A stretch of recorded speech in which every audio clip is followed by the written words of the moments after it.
Shabbat Shalom. There is a quote that almost every parent of a young child has heard at least once, if not hundreds of times. The days are long, but the years are short.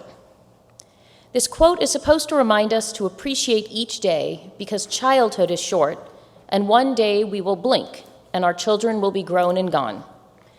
As a mother of a rising senior who is looking at applying to colleges, I've been thinking about these words. After all, it seems like yesterday that we were having her baby naming, her first day of school, or her bat mitzvah.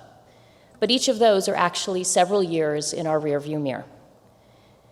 The days are long, but the years are short. There's truth in these words, especially when you have young kids. It begins with the early rise of a young child, followed by a day full of work, parenting, and bedtime routines. By the time you go to bed, you're exhausted, and yet, each time you blink, the child has reached a new milestone. COVID. How many of us remember our COVID days? Each day seemed tremendously long. We were living in Zoom, stuck inside, hoping to stay healthy, probably trying not to fight or kill the people we were sequestered with, or simply trying to find new ways to entertain ourselves with the limited space and living that we had. I remember at some point in the first month or two of COVID, my husband and I showed the girls the classic Bill Murray movie of Groundhog's Day. Each day seemed to be an exact repeat of the day before. We went to bed exhausted from the effort of not leaving our homes.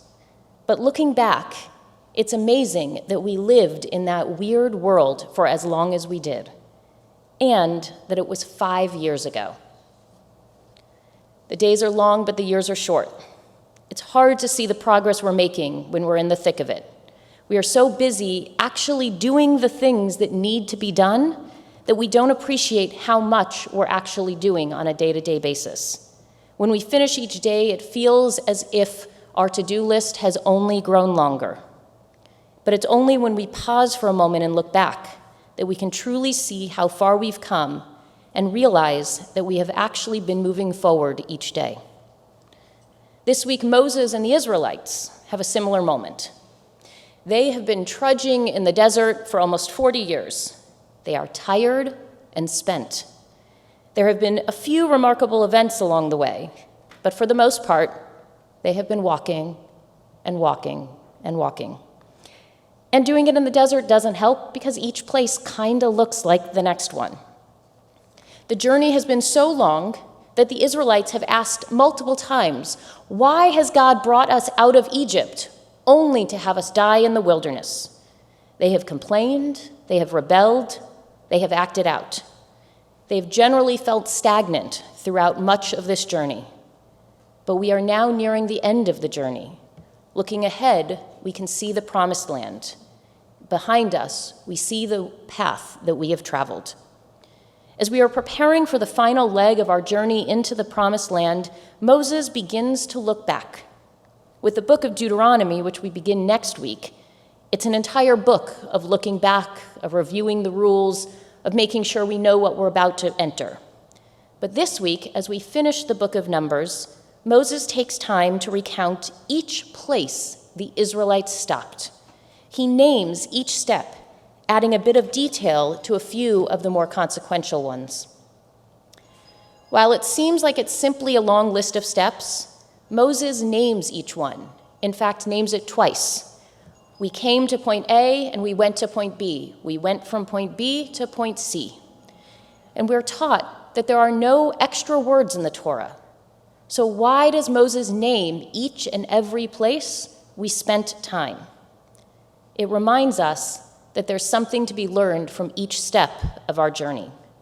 Even the ones that seem inconsequential, it reminds us that each step plays a part in us finally being ready to enter the promised land.